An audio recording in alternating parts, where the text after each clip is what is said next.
अब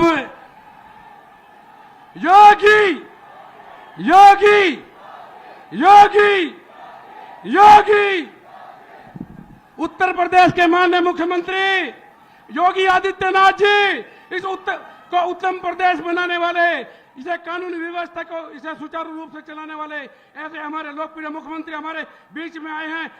मैं उनका इस धरती पर बहुत बहुत स्वागत अभिनंदन करता हूं। और यहाँ के मेरठ मुजफ्फरनगर लोकसभा के मान प्रत्याशी डॉक्टर संजीव बालियान जी से अनुरोध करता हूं कि वह माननीय मुख्यमंत्री योगी आदित्यनाथ जी का स्वागत करें।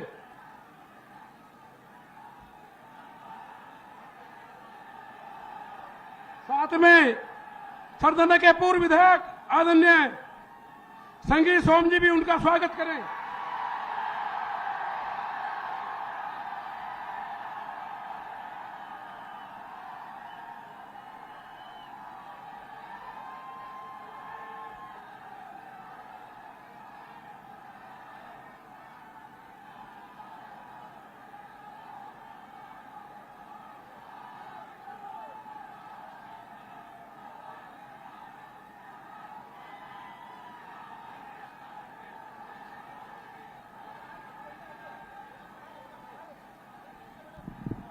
योगी योगी योगी आवाज दिल्ली तक जानी चाहिए। योगी योगी। अब मैं सरदना विधानसभा के पूर्व में विधायक रहे अपने छोटे भाई आदरणीय संगीत सोम जी से अनुरोध करता हूं कि आकर वो अपना विचार रखें।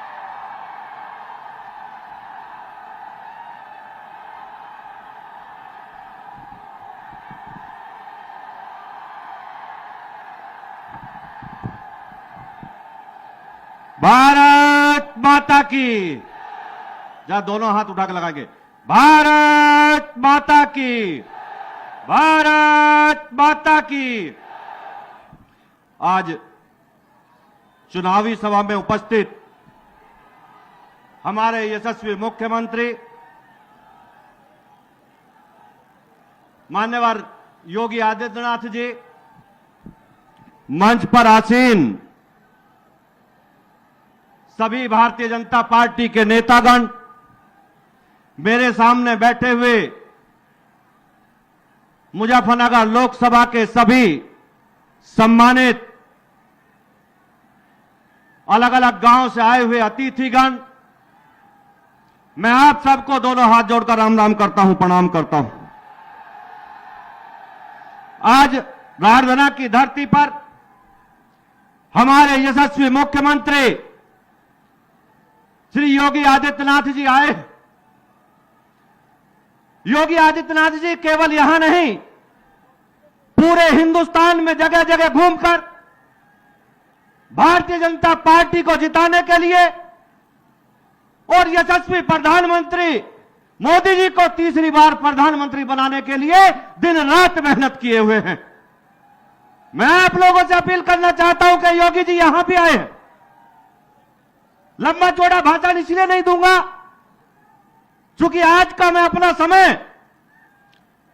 माननीय मुख्यमंत्री जी को दूंगा और जो मुख्यमंत्री जी कहेंगे हम सब उसका पालन करेंगे। आप सबका बहुत बहुत धन्यवाद। जय हिंद, जय भारत। भारत माता की, भारत माता की। योगी आदित्यनाथ, योगी आदित्यनाथ। मैं मुजफ्फरनगर लोकसभा के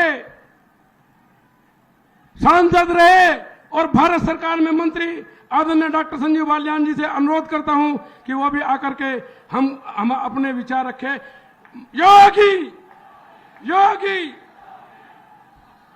उत्तर प्रदेश के यशस्वी मुख्यमंत्री आदरणीय योगी आदित्यनाथ जी, हमारे दोनों जिला अध्यक्ष शिव कुमार राणा, सुधीर सैनी, हमारे पूर्व विधायक संगीत सोम, आदरणीय कपिल देव अग्रवाल जी, सम्मानित मंच, उपस्थित साथियों, सबसे पहले मैं माननीय मुख्यमंत्री जी का मुजफ्फरनगर लोकसभा में पधारने पर धन्यवाद करता हूं, अभिनंदन करता हूं। ये वो क्षेत्र है आदरणीय मुख्यमंत्री जी जिसने हमेशा भारतीय जनता पार्टी अलग जब विपरीत परिस्थितियां थी उनमें भी भारतीय जनता पार्टी की अलग इस क्षेत्र ने जगा के रखी और यहां से हमेशा भारतीय जनता पार्टी के विधायक जीतते रहे। मैं आपका अभिनंदन करता हूं, धन्यवाद करता हूं कि इस क्षेत्र में आपने सलावा स्पोर्ट्स यूनिवर्सिटी के नाम से एक ऐसी सौगात इस क्षेत्र को दी है जो हमेशा बरसों तक याद रहेगी और यह क्षेत्र पूरा पश्चिम उत्तर प्रदेश स्पोर्ट्स का हब बनेगा और लगातार यहां से पहले भी खिलाड़ी निकलते रहे और सलावा स्पोर्ट्स यूनिवर्सिटी से बड़े बड़े खिलाड़ी निकलेंगे। आदरणीय मुख्यमंत्री जी, 2017 के बाद जिस पश्चिम उत्तर प्रदेश को क्राइम कैपिटल कहा जाता था, आपके कुशल मार्गदर्शन में आज वो क्षेत्र देश के सबसे अच्छे क्षेत्र में से एक है। आज नई नई इंडस्ट्रीज आ रही हैं। आज एक बात के लिए और आपका विशेष रूप से धन्यवाद करता हूं कि आपने 12 की बिजली के जो कनेक्शन फ्री किए हैं, जो 2700 करोड़ रुपए का प्रावधान किया है, अगर उससे सबसे ज्यादा फायदा कहीं हुआ है तो पश्चिम उत्तर प्रदेश के किसानों को है। और मुझे पूरी उम्मीद है आपके कुशल मार्गदर्शन में उत्तर प्रदेश में भारतीय जनता पार्टी 80 की 80 सीटें जीतेगी। आपका बहुत बहुत धन्यवाद, हार्दिक अभिनंदन। योगी, जिन्हें आप सुनने के लिए बेसब्री से इंतजार कर रहे हैं, इस उत्तर प्रदेश की काया पलटने वाले आपके इस आज भारत उत्तर प्रदेश का नाम दुनिया में पहचान बनाने वाले, उत्तर प्रदेश को उत्तम प्रदेश बनाने वाले और जो हमारे पुरखों का जो 500 वर्षों की जो तपस्या थी उसके भगवान राम का टैंक से निकालकर भव्य मंदिर बनाने वाले आज हमारे देव पुरुष योगी आदित्यनाथ जी आज हमारे बीच में हैं। मैं आमंत्रित करता हूं आदरणीय योगी आदित्यनाथ जी को।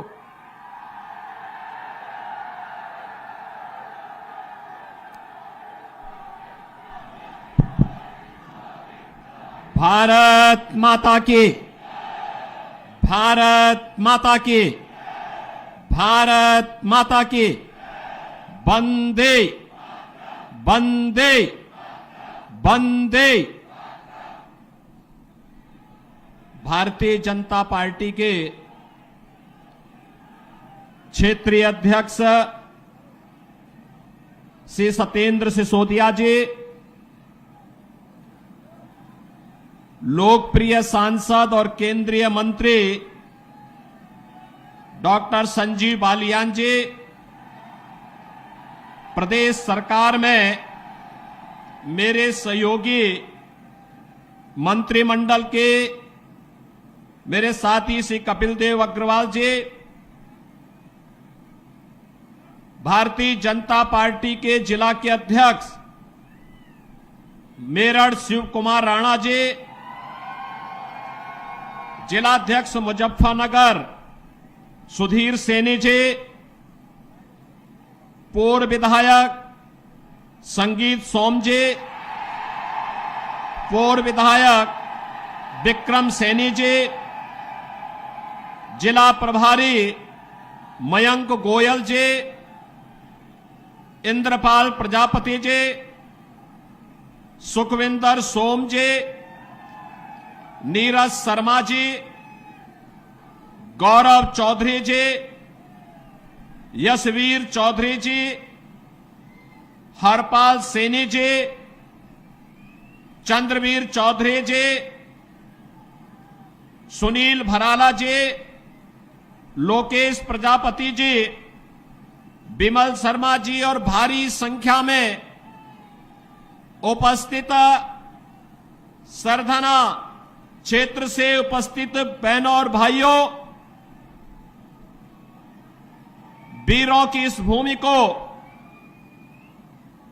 अन्नदाता किसानों के परिश्रम और पुरुषार्थ से सोना उगलने वाली इस भूमि को, भारत के इतिहास को बनाने वाली इस धरा को नमन करते हुए वासंतीय नवरात्रि की द्वितीया तिथि को मैं आप सबका हृदय से अभिनंदन करता हूं। बहनों और भाइयों, मैं अभी जम्मू कश्मीर के उधमपुर से आ रहा हूं। आप अनुमान करिए, जैसी सभा यहां पर हो रही है, इतनी ही निश्चिंतता में वहां पर भी मैंने सभा की है। क्या 10 वर्ष पहले जम्मू कश्मीर में इस प्रकार की सभा संभव थी क्या? नहीं थी ना। लेकिन आज जम्मू कश्मीर में शानदार सभा हो रही है। लोग लोकतंत्र की मुख्य धारा के साथ जुड़ रहे हैं। जम्मू कश्मीर में भी वैसे विकास के कार्य हो रहे हैं जैसे आपके मेरठ में हो रहे हैं, उत्तर प्रदेश के अंदर हो रहे हैं, दिल्ली में हो रहे हैं।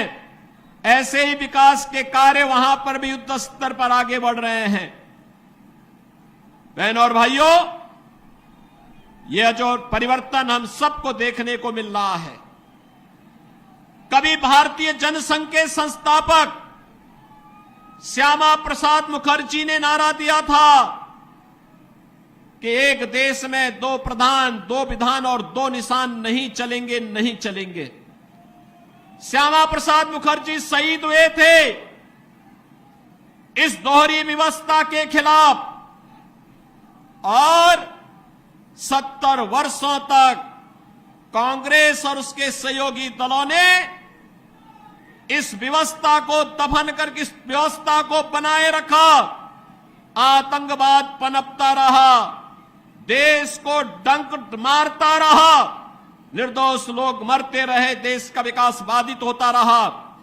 लेकिन बहनों और भाइयों, 70 वर्ष के बाद भारत माता के महान सपूत से नरेंद्र मोदी जी जैसा यशस्वी व्यक्तित्व देश के पास आया, जिन्होंने कश्मीर के इस दंश को समाप्त करते हुए धारा 370 समाप्त किया। और जो भाजपा के कार्यकर्ता दशकों से नारा लगाते थे, जहां हुए बलिदान मुखर्जी, वह कश्मीर हमारा है।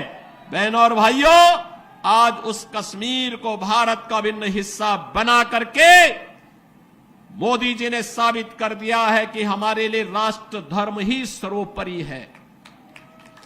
बहनों और भाइयों, यही स्थिति आज 140 करोड़ का भारतीय दुनिया के अंदर जहां कहीं जाता है तो 140 करोड़ भारतीयों को वहां सम्मान मिलता है।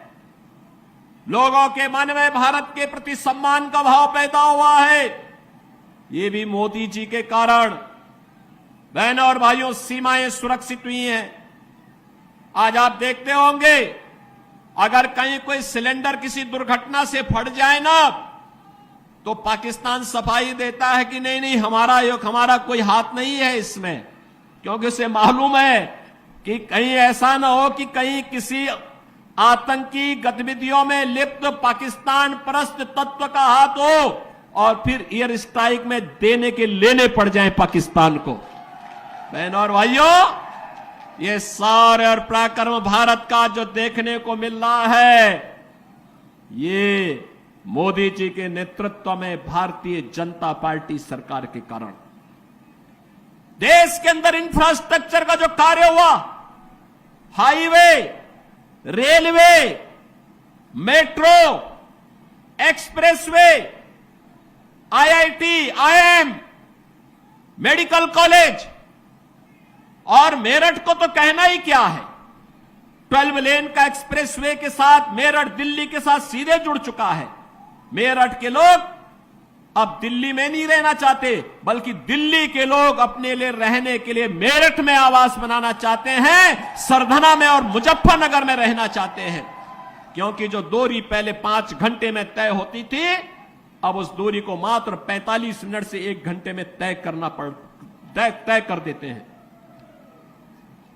रैपिड रेल, 32,000 करोड़ रुपए की राशि केंद्र और राज्य सरकार लगा करके रैपिड रेल की सुविधा के साथ मेरठ को जोड़ चुकी है। और बहनों और भाइयों, उत्तर प्रदेश का पहला स्पोर्ट्स यूनिवर्सिटी मेजर ध्यानचंद जी के नाम पर इसी विधानसभा क्षेत्र में, मुजफ्फरनगर लोकसभा क्षेत्र में बन रही है। 700 करोड़ रुपए की लागत से बन रहा विश्वविद्यालय। जो भी उसका मानक होगा वो इंटरनेशनल स्टैंडर्ड का होगा, कोई समझौता नहीं होगा। और वर्ल्ड क्लास यूनिवर्सिटी आपको हम लोग यहां प्रदान करने जा रहे हैं। मेरठ में 1 डिस्ट्रिक्ट 1 प्रोडक्ट में स्पोर्ट्स आइटम को हम लोगों ने प्रमोट किया है। आज मेरठ की आइटम खेल की सामग्री दुनिया के अंदर बिक रही है। बहनों और भाइयों, मैं आप सबसे ये कहने के लिए आया हूं, एक तरफ विकास और दूसरी तरफ लोक कल्याण और गरीब कल्याण के कार्य। हर घर नल की योजना हो, हर घर बिजली का कार्य हो। एक तरफ भारत 4 वर्ष से 80 करोड़ लोगों को फ्री में राशन की सौगात दे रहा है और दूसरी तरफ भिखमंगा पाकिस्तान कटोरा लेकर के दुनिया के अंदर भीख मांगता हुआ दिखाई दे रहा है। ये परिवर्तन है। अच्छा नेतृत्व आता है, देश को बुलंदियों की ऊंचाई तक पहुंचाता है। गलत लोग चुने जाते हैं, पाकिस्तान जैसी दलिद्रता आ जाती है। और पाकिस्तान में जो दलिद्रता है ये वहां के नेताओं के कर्मों के कारण है, और भारत में जो आज संपन्नता है यहां के यशस्वी नेतृत्व के कारण। मैं बहनों और भाइयों आप सबसे यही कहने के लिए आया हूं, यही कहने के लिए मैं आपके पास आया हूं। ये जो परिवर्तन आपको देखने को मिल रहा है मेरठ में, पश्चिमी उत्तर प्रदेश में, जो लोग गुमराह करने का कार्य कर रहे हैं, ये वही लोग हैं जिन्होंने संगीत सोम और संजीव बालियान को जेल के अंदर डाल करके यहां की जनता को कर्फ्यू में झोंकने का काम किया था। और मैं आज आपसे ये कहने के लिए आया हूं, ये चुनाव हमारा व्यक्तिगत रूप से किसी व्यक्ति के साथ मतभेद हो सकता है, लेकिन विचारधारा राष्ट्र धर्म हमारे लिए सर्वोपरि है और इसके साथ कोई समझौता नहीं हो सकता है। जहां पे राष्ट्र धर्म को चुनने की आवश्यकता पड़ेगी, हम सब कुछ छोड़ करके राष्ट्र धर्म को चुनेंगे और राष्ट्र धर्म के लिए अपने आप को बलिदान कर देंगे। इसमें किसी भी प्रकार का कोई संकोच नहीं होना चाहिए। और इसीलिए मैं आपका आह्वान करने के लिए आया हूं, हमें वह सरकार चाहिए जो कांवड़ यात्रा चला सके। कर्फ्यू लगाने वाली सरकार नहीं चाहिए, कर्फ्यू लगाने वाले लोग नहीं चाहिए। हम लोग इस बात को ध्यान में दें, जो लोग कर्फ्यू के पक्षधर रहे हैं, दंगा पॉलिसी जिनकी इस पूरे क्षेत्र में यहां के निर्दोष नागरिकों पर झूठे मुकदमे दर्ज करके यहां के नौजवानों के जीवन को जिन लोगों ने निगलने का काम किया था, उन लोगों को कभी माफ करने की आवश्यकता नहीं। जो ये लोग आए होंगे तमाम प्रकार की बातें कहने के लिए आए होंगे। बहनों और भाइयों, मैं आपसे एक बात और कहना चाहता हूं, आपने महाराणा प्रताप का जीवन देखा होगा। महाराणा प्रताप, जब महाराणा प्रताप की बात होती है तो भारत के स्वाभिमान की बात होती है, भारत के सम्मान की बात होती है। स्वधर्म और स्वराष्ट्र के लिए कैसा बलिदान चाहिए। सत्ता नहीं, घास की रोटी खाएंगे, लेकिन विदेशी हुकूमत के सामने कभी सिर नहीं झुकाएंगे। बहनों और भाइयों, जिन लोगों ने कर्फ्यू करके इस क्षेत्र में बहन बेटियों की इज्जत को नीलाम करने का काम किया था, जो लोग यहां की बेटी और व्यापारी के जीवन के लिए खतरा बन चुके थे, उन लोगों को फिर से पनपने का अवसर मत दीजिए। वे लोग आएंगे, दुम दबा करके आएंगे, बाद में गिरेबान को पकड़ करके इस पूरे क्षेत्र में फिर अव्यवस्था और अराजकता फैलाने का कार्य करेंगे। इसलिए मैं आज आपका आह्वान करने के लिए आया हूं, विकास में कोई कोताही नहीं बरती गई, किसी भी प्रकार की कोई कोताही केंद्र और राज्य शासन ने नहीं बरतने दी, सुरक्षा के साथ कोई खिलवाड़ नहीं होने दिया, बेटी और व्यापारी को सुरक्षा का माहौल दिया। और बहनों और भाइयों, हमें व्यक्तिगत मतभेदों को दरकिनार करते हुए देश के बारे में सोचना है, देश और राष्ट्र धर्म से बढ़कर के हमारे लिए कोई कुछ नहीं हो सकता है। और यही आह्वान करने के लिए आज मैं यहां पर सरधना की भूमि पर आया हूं। ये वीरों की भूमि है और वीरता कभी कायरता नहीं दिखाती है, शॉर्टकट का रास्ता नहीं अपनाती है। वीरता तो अवसर आने पर राष्ट्र धर्म के लिए सर्वस्व न्यौछावर करने के लिए अपने आप को तैयार करती है। और उसी वीरता का आह्वान करने के लिए मैं आपके पास आया हूं, आपसे कहने के लिए यह देश, पूरे देश के अंदर एक आवाज है। उत्तरो, दक्षिणों, पूर्वो, पश्चिमो, एक ही आवाज है पूरे देश के अंदर। मुझे 3 दिन पहले महाराष्ट्र जाने का अवसर प्राप्त हुआ था। उससे 1 दिन पहले मैं राजस्थान गया था। अभी जम्मू कश्मीर से आ रहा हूं और केवल यहां की सभा के लिए आया हूं, अन्यथा मेरे और भी कार्यक्रम थे। मैंने कहा नहीं, मैं जाऊंगा सरधना में, मैं इस बार जरूर जाऊंगा, 24 में मैं जरूर जाऊंगा। और बहनों भाइयों, मैं इसीलिए आया हूं आपसे कहने के लिए, जो लोग गुमराह कर रहे हैं उनके गुमराह में आने की आवश्यकता नहीं।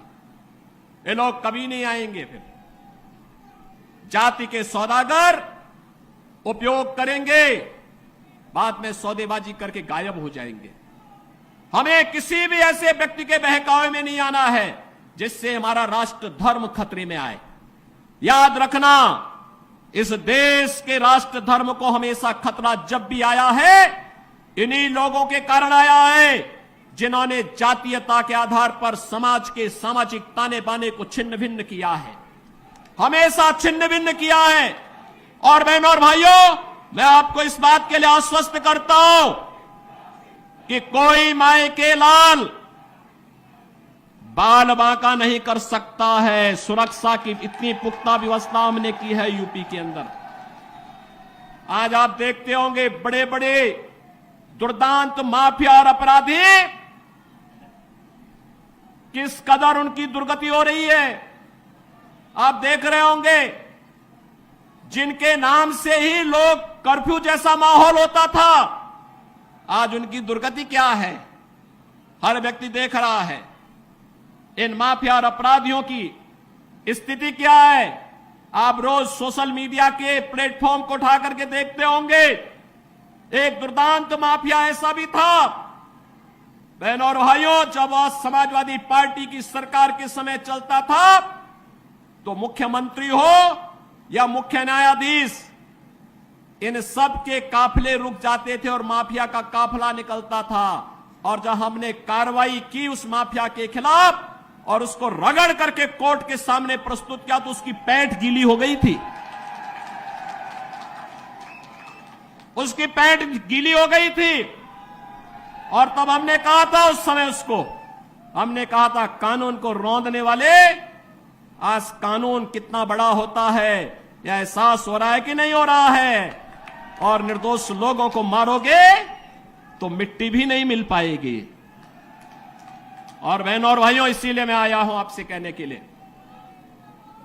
देखो, जिनकी गर्मी हम शांत कर चुके हैं उनको गर्म मत होने दीजिए। अब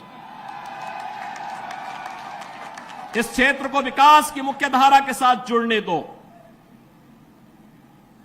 उनकी सबकी गर्मी शांत हो गई है, वे गए काम से। और इसीलिए मैं आप सबसे अपील करने के लिए आया हूं कि पूरे देश की एक आवाज है, पूरा देश एक ही स्वर में बोल रहा है। और वह बोल रहा है कि फिर एक बार मोदी सरकार, फिर एक बार, थोड़ा जोर से बोलिए, यहां की आवाज दिल्ली तक पहुंचाइए, फिर एक बार मोदी सरकार। यह मोदी सरकार की जो गूंज पूरे देश के अंदर है, इस पूरी गूंज को घर घर पहुंचाना है।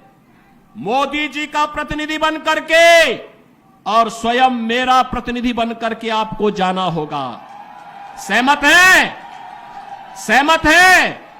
हमें कमल चुनाव चिन्ह देखना है, हमें कमल चुनाव चिन्ह देखना है। आप सहमत हैं? सभी लोग सहमत हैं? बहनों और भाइयों, सरधना विगत चुनाव में संजीव बालियान जितने वोट से जीते थे उसके दुगने वोट से जिताने की जिम्मेदारी सरधना को मैं दे रहा हूं। और बहनों और भाइयों, आप जिताएंगे तो मैं दोबारा फिर आऊंगा, यहां पर आऊंगा फिर दोबारा आकर के आपके साथ बैठूंगा और बैठ करके फिर आपसे चर्चा करूंगा। और इसीलिए आपसे अपील करने के लिए मैं आया हूं।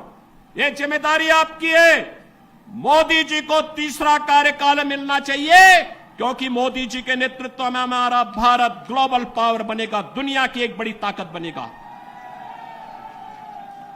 ग्लोबल पावर बनने के लिए विकसित भारत चाहिए, और विकसित भारत के लिए विकसित उत्तर प्रदेश चाहिए, और विकसित उत्तर प्रदेश के लिए विकसित मुजफ्फरनगर और विकसित मेरठ भी चाहिए।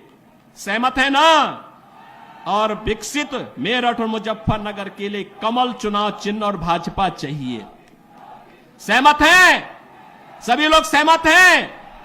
तो भाई मेरे साथ फिर दोनों हाथ उठा करके बोलिए, जहां तक मेरी आवाज जा रही है। दोनों हाथ उठाइए, दोनों हाथ उठाइए, दोनों हाथ उठा करके बोलेंगे, भारत माता की, भारत माता की, भारत माता की जय श्री राम, जय जय श्री राम, जय जय श्री राम।